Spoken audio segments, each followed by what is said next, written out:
Welcome to Backstage with Richard Ridge. My wonderful guest is an award-winning actress and singer. You know her from such musicals as Cats, 42nd Street, Radiant Baby, Kinky Boots, and her Tony Award-winning turn as Yitzhak in Hedwig and the Angry Inch. You also know her as Miss Audrey on the hit TV series Snowpiercer.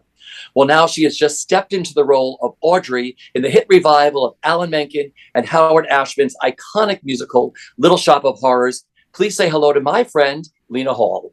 Well, hello. Hi, hi. How are you? I love your background. Thank you. These are my bookshelves. I believe my Tony is right there.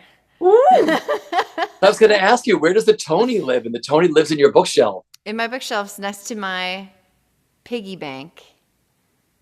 It's it's good to have a piggy bank. I remember like growing. Do you keep money in your piggy bank? I mean, do you add stuff in there, or this like is this like an heirloom? No, there's money in there. There's definitely money in there. Yeah, for sure. I always drop my coin in there. All right. So I have something from an old TD bank that I drop my stuff in. I should just get a vintage piggy bank is what I should get to throw my coins in. Yeah, why not? Totally. You just inspired me to do something like that. Well, first off, how are you and where are you? I'm good. I am at my apartment in the Gramercy Park area of New York, which I always wanted to live here. And um, because my husband's such a rock star, we got an amazing apartment. So I'm very, very, very lucky and happy to be back in New York, really. I've missed it. I haven't been around much in the last few years because of the pandemic. Yeah. And then also was filming that TV show, and we would film in Vancouver for 5 months, 6 months out of the year. And I people think that I was taking a hiatus from theater, but that's not the case at all. Because of the way the theaters or the filming schedule worked out, it was right on the prime time for Broadway shows, and of course the pandemic. But it was a forced break from theater. I have missed it so much, and I am so happy to be back. I am home on stage. Back with a cast that's amazing, back in a show that is a bucket list show for me, and it couldn't be a better production. Really, it's just stellar, and yeah, so happy to be back. Yeah, because you just started. You said it was a bucket list. I was going to ask you, was Audrey always a role that you wanted to play? I mean, I the show itself as a whole is just something that my sister and I used to sing along to, and I've seen the movie a couple times, and it was more the sound. It was more the soundtrack that I listened to, because those songs that Alan Menken and Howard Ashman wrote are just like, they're amazing. They're iconic. They're something that I've known forever. I had never seen the stage show. I didn't really know that it was something. You know, I didn't know enough about the stage production to know that it was something I could do, though, Audrey was the one role that I could play. Um, and it was really the music that I was mostly drawn to. So that is why it's a bucket list, is because the music itself and the idea, the concept, the show, the story, it was so compelling, though I didn't know if I would be right for any role in the show. So the fact that I can come in and play Audrey and do my thing with her, it's very, very, very, very exciting. And I get to check it off my list. No, well, I love it. This is what I loved about Michael Mayer directing this production. I mean, we all knew Ellen Green. I got to see her first at the WPA, and then I saw her when it moved to the Orpheum. And of course, we were obsessed with this musical in general, but she put her iconic stamp on that role. And it was one of these things that everybody was afraid to tackle because it's something we all knew, because she did the film, of course, with the brilliant Rick Moranis or whatever else. And I mean, she was Audrey again. So, I mean, when Michael told you, yeah, Lena, you're our next Audrey, like what went through your mind? Like, because you had seen the show with Tammy, right? No. so what Oh, I did, so what I did when he was like, would you ever be interested in playing Audrey in Little Shop? And I was like, yes. A, the show, and B, I would love to work with you again, you being Michael Mayer. And So, some time passed and I didn't actually go to see the show. And I was busy filming and being away from New York. And then when I got the call, I said yes without having seen the show because I was just like, yes, yes. Why would I say no? It's silly. So after I signed my contract and everything was good, I decided not to see the show until after my first rehearsal and after my first conversation with the director, because I wanted to get my own sense of maybe what I was going to do, which was more based on Ellen Green, because that's what I had seen and known. And then I was like, well, how can I do this in my own way? And then I saw Tammy do it. And that opened up a whole entire world of what could be done with this role. In fact, it kind of broke the mold from the Ellen Green version that I had in my head. And they're both brilliant versions, and it was great because I was like, oh, so here's completely opposite, that we're looking at here. And I am in the lucky position that I get to kind of pick and choose of how I want to do this, and then put my own version up as well. And I also got to see two of the understudies go on and see their take on it, which was completely different than anything else. And it was great because the more different versions that I get to see, the more I get to get out of my head and say, okay, it's okay to just bring your own thing into this and, and do kind of like what you want to do, what me as an actor wants to do with this role. There's no kind of template. And so, yeah, that was like my starting off point. And then I just made a very conscious decision, and I'm still working on it. This, as you do a show, especially as a replacement, you get a really, really short period of time to, rehearse. And, I had a really short period of time to rehearse.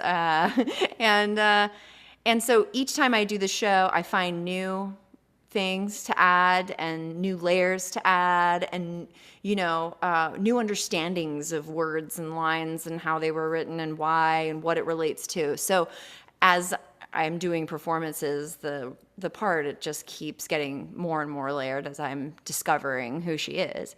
And I really am making a conscious decision to try and make it as grounded as possible, as realistic, and as someone you can really relate to, who's going through a lot of hardship and pain, and has very, very, very, very low self-esteem, but is someone who can stick up for someone else but never herself.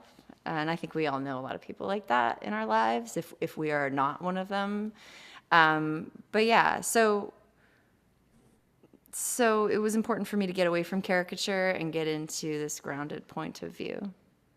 Because that's what I love about you. You've always approached a role from an acting standpoint, even in musicals, haven't you, before you delve into everything else?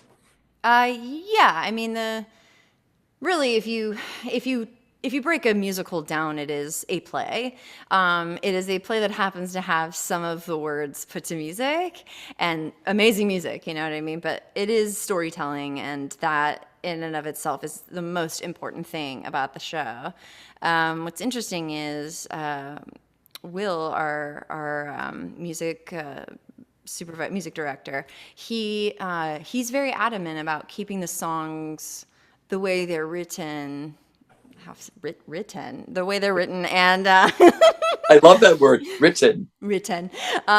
He's adamant about keeping the songs mostly as written because they're so beautiful and well done, and he really encouraged me not to, go off or riff or do anything like that, because he's like, if you really listen to the music, it's so beautiful. And he did, and of course, I'm gonna fight a little bit because I'm like, well, what? I want to blow the roof off, right? And he's like, well, yes, but also, and so he played back some of my run through that I had done where I was mic'd, and they had recorded it to do EQing for the mics.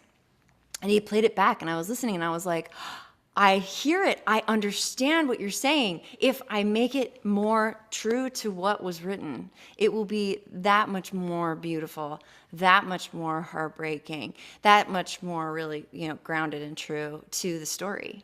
It's not about going off, you know what I mean, and having a moment here and there, like tiny bits here and there, but it is really, really about the story and about the how do you act the song so that it is grabbing the audience in with you as a character and not breaking that character to do a riff, right? Yeah, so that was like, I just needed to be shown that until I was able to be like, okay, ego, go away, I'm gonna tell the story. Yeah, no, I totally get it. Now, I want to, you're working with your director, Michael Mayer, again, who directed you in your Tony Award winning turn in Hedwig. What makes him such one of the most sought after directors? And what's it like being in the room with Michael? I think what's interesting about Michael is he is very focused on bigger picture. He picks his actors very, very carefully. He picks actors that he trusts, that he possibly knows well, and who he knows can like bring something to it, maybe that he would have never seen before, which is why, I know his choice in working with Tammy was that, because he knew she was going to bring something absolutely original to the role, and she did. And it was really heartbreaking and absolutely gorgeous. And I think what Michael Mayer does so well with his productions is that he focuses on the audience bigger picture of what they are going to experience and see and feel, and not so much so focused on like individual characters. Every once in a while we'll get into it. He'll have a note. He'll be like, if you just do this a little more, that's going to give us what we need from that moment. Or I really liked this, or I really like that, So he allows us to make the choices, like big choices, because he trusts us to make those big choices, which is amazing. And then he sculpts from there and gives us, you keep going down this road and maybe not so much down this road. You know what I like? Like things like that. So, yeah, I love that. It gives us freedom to play and to really, really discover a character. So I know Audrey's new for you. And I mean, what do you love the most about her? What amazed you the most about her when you were learning to play her or playing her during these first few weeks of performances? I think what really was like a moment of like, oh, is that she is probably the most grounded character in the entire play. Like, take away the accent, take away the, she, in everything she says and does, it is a very, very realistic person. And that was a surprise. And of course, I'm just used to the movie. I was used to the movie. But then after reading it, I was like, oh, dang, like I feel like I know people like this. Like, this is coming from a place of real pain and real low self-esteem, and it's an interesting character to play, especially at this moment in my life where I'm trying to come back into this industry that I know and love so much, and having been away for so long and kind of losing my mojo a little bit in doing a TV show, because it's a totally different animal. And coming back here, I was just like, I don't know, like, am I going to be able to do this? Is anyone going to like what I do? I was afraid about the 8-show week thing because it's been so long since I've done one, but it's not a problem. It's no problem. Like, why was that ever like something? No, but once 8 shows a week, no, but once it's in your muscle memory, people who do this say it comes right back. They're like, oh, this is what I do. You know, Yeah. they say it just comes back. Yeah, yeah, it does. It comes back, but it is a fight. But it does come back. You need the stamina back. But it does come back, and really just like the joy and being able to discover a new character after 5 years of playing the same character is, and even though they're named the same, which is like, what? Even though they're named the same, and they have very similar things about them, um, they're very different, and it's really, really nice to be able to like super dive into a new character and be a part of this crew again. So for her, you know, for the character, I got to like talk to all my parts of me that have low self-esteem. I And go, love it. hey, what's going on? Yeah.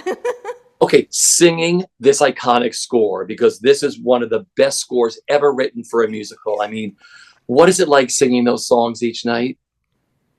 It's so great. There's really not like, other than that, that's about it. I mean, all I can say is that it is awesome. You Yeah, know, like it's right up there with Hedwig to sing every night. I have probably two of the most iconic songs in the show, and Summer That's Green. I think people think it's like it's different than what I'm known for. They're like, it's such a different choice for you. And I'm like, well, I mean, there's no other way to do it, really. I mean, I don't, like, is there another way to do it? But it's nice to be able to show a different side of me, show more the audience that I can be vulnerable, especially vocally, singing wise. It doesn't have to be all belt and crazy all the time. Like, there's more. There's lots of layers there. And, but this music is just, it's unbelievable. And I'm a huge fan of Alan Menken. And I really want to meet him so bad. And oh, he'll be.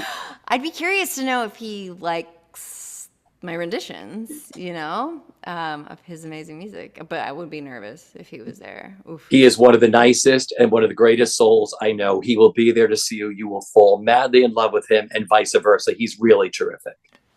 Oh, It's it's gonna be great. bless me. He's gonna love you, trust me. So you are sharing the stage, one of my all-time favorite people, Rob McClure, and of course Andrew Cole. What is it like sharing the stage with your company, especially Rob McClure? Well, the company is just Right. amazing, top notch. Everybody gives it all every single night. Like, there's not one person phoning it in. You know what I mean? Yeah. And they've been doing it for a while. So when I came in, I was like, oh, this is awesome. Everybody's so fresh, excited. It's such a good cast, and the girls who play the urchins are absolutely stunningly incredible. The guy who plays the plant Aaron, he is like amazing, and his story. Have you interviewed him? Oh yeah. Oh yeah. Yeah, his story of how he got into the business is just like, yeah, you were meant to do this. You were just meant to do this. And Tom is awesome as Mr. Mushnick. He was in the original when it came out. Not the original. I'm talking about Broadway. I'm talking about the revival. Um, Andrew Cole is awesome. He's very funny. He's finding new things, but also honoring Christian Borle, who was incredible, has just left the show. And then, and Rob McClure is like beyond, like, he's such a star, and gives 1,000% every single night. And he is so funny and so perfect as Seymour too, because he can fully embody that character so well. And that's what's so fun is the juxtaposition of the two characters are really good, and the fact that they're they're in love with each other, but they can't tell each other that they like each, it's like, I love that because they're completely different. And it's fun because I made sure I was in the highest heels possible so we could really have kind of that juxtaposition of like this like, you know, film noir babe, you know, and then this like kind of dorky guy in glasses, like that, that juxtaposition visually is so fun. But Rob is a doll, and he's so talented and wonderful, and I'm really lucky I get to work with him. It's the first time I've gotten to work with all of these people in the show, and they're all incredibly talented and will go on to do bigger, huge things. Yeah. Now you talk about femme fatale. I love the photos of you in the show. We had them all over Broadway World. I mean, the first time you saw yourself in the mirror, done up as Audrey, heels, dress, wig, and makeup, what went through your mind, Lena? I said, oh my God, it's Selena from Legally Blonde, The Search for the Next Woods. That's it. I was like, I look just like I did on that MTV show. Holy shit. That's it. I was like, all right, well, Selena's back. That is hilarious. If you do, someone will do a comparison photo, I'm sure. If not, I will do a comparison photo. But it is so clearly, it's just like, because the red is wig, the wig is red, and it's like curly, it may have dark roots, but it doesn't matter. It's that same, like, it's the same length as my hair was during that time. And like, I curled my hair a lot for that show. So it was always in, and if you watch episode 4 or something, when I'm kicked off, Yeah. I was in like a slinky dress. It just happened to be pink though, but I was in high heels, slinky dress, curly hair. And I'm like, oh my God, if only Bernie Telsa could see me now, but he can, and he does. I thought you'd see yourself, oh my God, I look like one of those 60s pulp, 25-cent novels you bought. I love your look in this thing. But then all of a sudden you're like, oh no, this is me during the Legally Blonde search. I do look like the cover of a novel, like yeah, I do for sure. But also more so like me circa 2008 on MTV. Okay, so you eventually have to do a nightclub act with you dressed up circa 2008, or the look you have as Audrey, and just pick some really fabulous like music you want to sing and do a whole act with that look about you. I will. I got to find a wig. Maybe they'll let me borrow it. Okay. We have to talk about Snowpiercer. I mean, this is such a massive hit. Did you just finish filming season 4? We did, yeah. We finished filming season 4, fourth and final, and really looking forward to kind of the audience reaction this coming season, especially to my character's journey.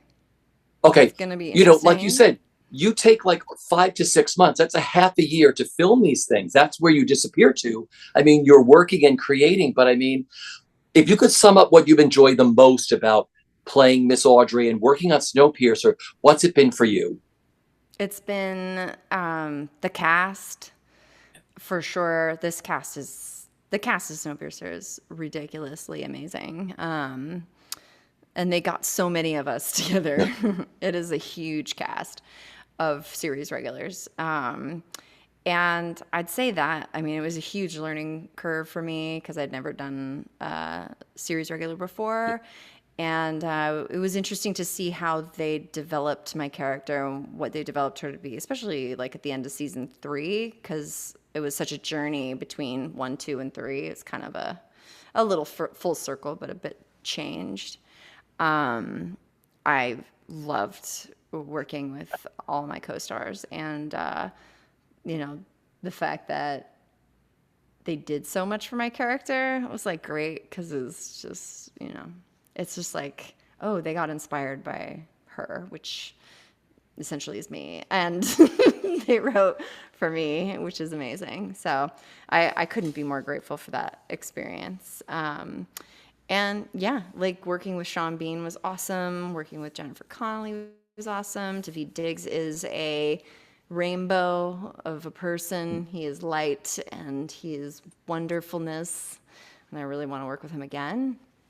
And everyone else on that production is just, we went through a lot together, especially during the pandemic, and it's just lifelong friends that will be able to call each other and be like, "Hey, you in New York? Yeah, I'm in New York. All right, let's go hang out." You know, I you can't say love that. that. Yeah, you don't always say that about shows that you work on. Not always, but every once in a while, there's a really great cast of people. Well, this was the greatest. And because of Snowpiercer, you and I had this conversation before, because of your success, there may be people, and I know there are people coming to see Little Shop because they know you're from Snowpiercer, who might have never seen anything live, like you said, you knew the movie of Little Shop. It's like, and you're going to introduce them to this whole new world of live theater.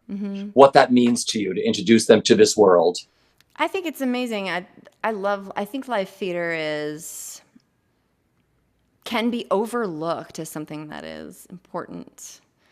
All arts are very, very important for us to survive as human beings, because even if there's no art around, we make it.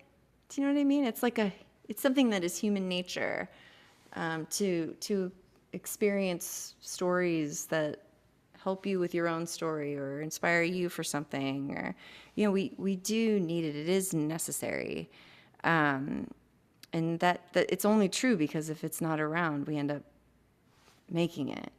It always ends up happening. And live theater is so special because you get to watch an entire storyline unfold before your eyes in real life, in real time. It's beautiful, and it's different every night. And for anyone who thinks that, oh, you have to do the same thing every night, how do you do that?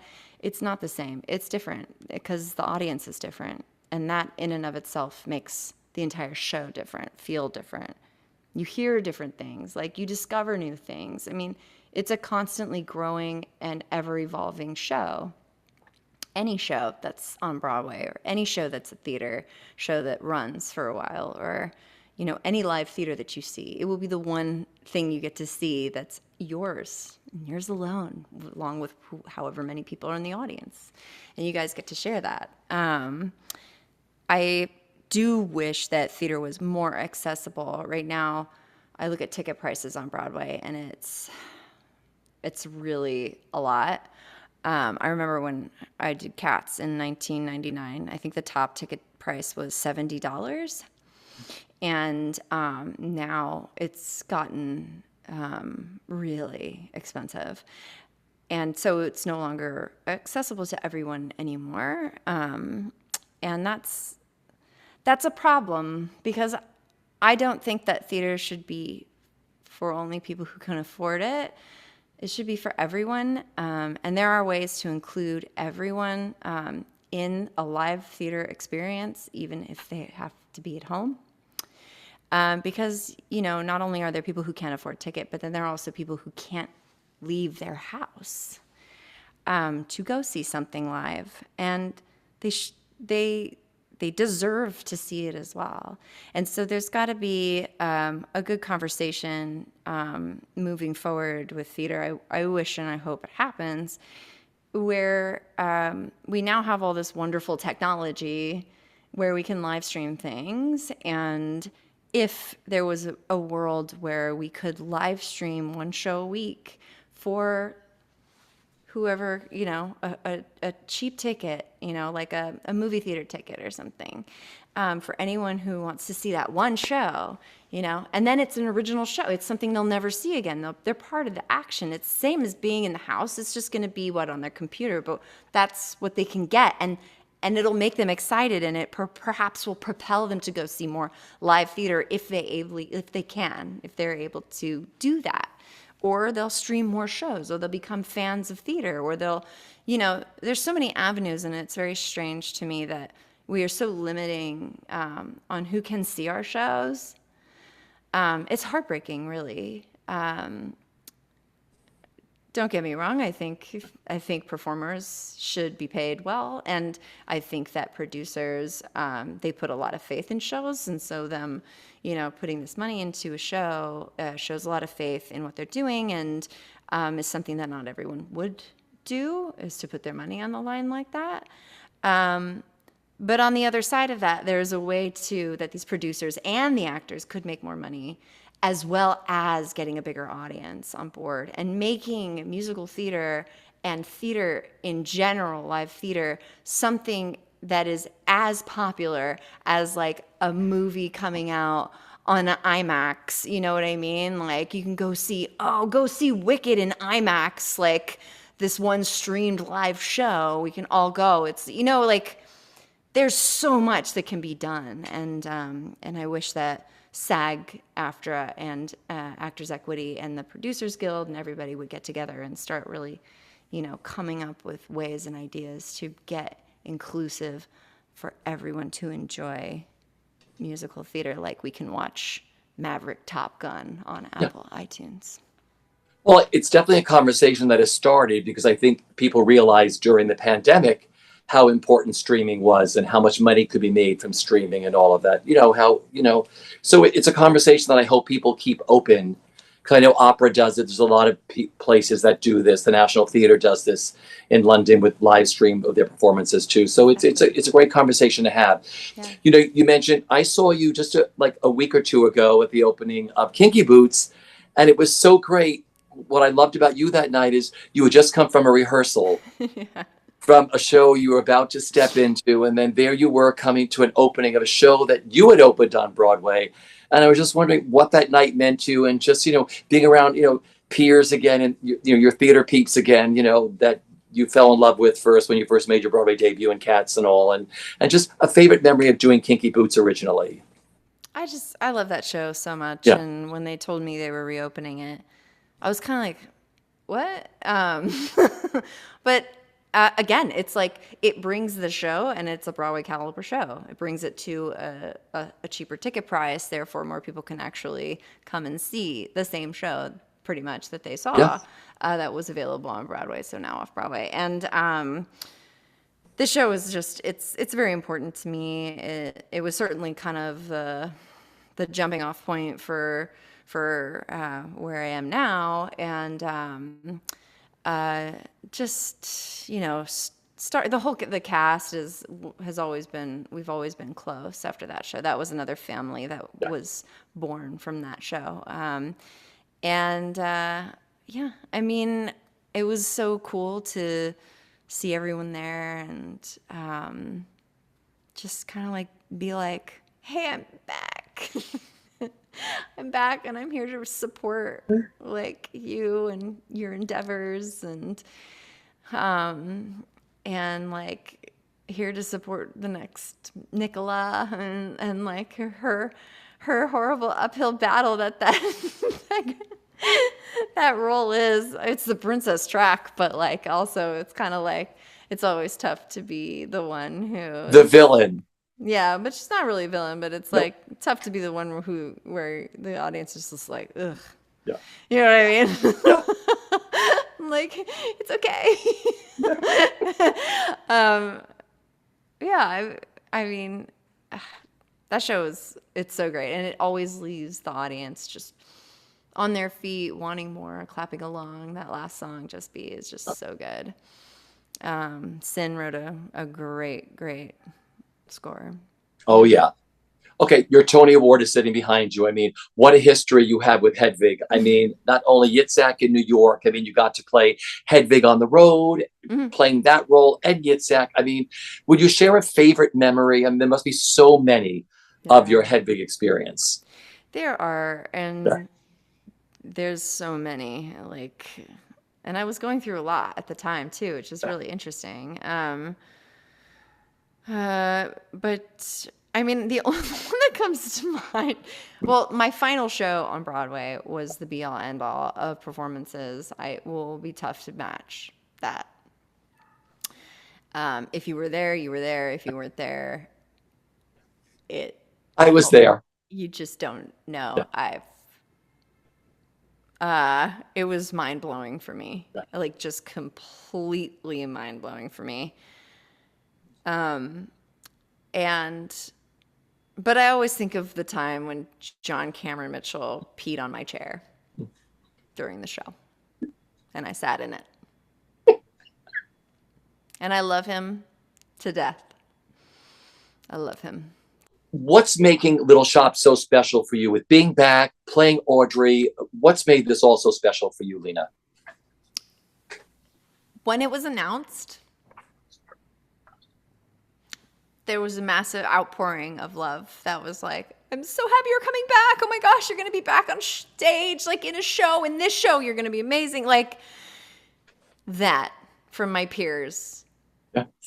That I respect so much. And friends are still learning about it and like finding out, oh my God, you're in Little Shop. I have to go see this. You know, like I think the excitement of me returning to Broadway or off Broadway, but it is a Broadway show.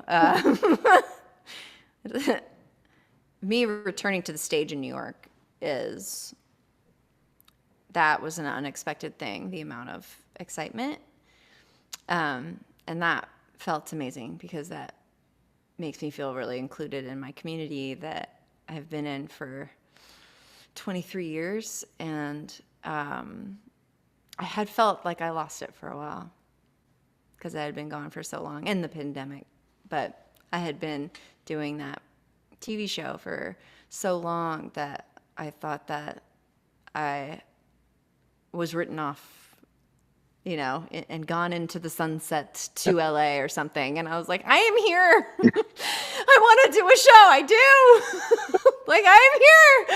You know, and so it's just like so great that people were excited because I didn't know anymore. And that's where Audrey's coming from. She's that low self-esteem, you know, like that's perfect to kind of pull from your own life where you're feeling unsure.